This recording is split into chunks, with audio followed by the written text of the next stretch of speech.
Singer Harini அவர்கள் மிக குறைந்த பாடல்களை பாடிய மியூசிக் டைரக்டர்ஸ் காம்போவை நினைக்கும் போது உங்களுக்கு ஞாபகம் வர பாட்டு எது? இந்த காம்போவில் வந்த ஒரு டாப் 5 சாங்ஸை பற்றி பார்ப்போம். சாங் நம்பர் 5 பரத்வாஜ் மியூசிக்கில் வந்த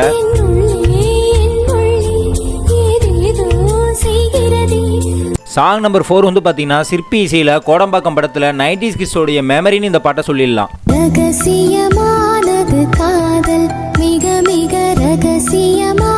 சாங் நம்பர் 3 வந்து பார்த்தீங்கன்னா ஜிவி இசையில் மீண்டும் ஒரு காதல் கதை படத்தில் ஒரு ஆத்மாத்மான சோல்ஃபுல் மெலடி இந்த பாட்டு.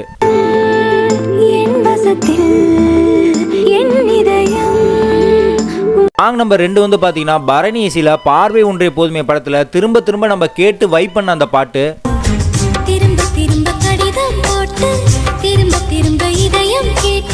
சாங் நம்பர் 1 வந்து பார்த்தீங்கன்னா ஹரிணி சிங்கிங்கில் ஆல் டைம் கிரேட்டஸ்ட்னு சொன்னால் இந்த பாட்டுக்கு ஒரு தனி இடம் உண்டு.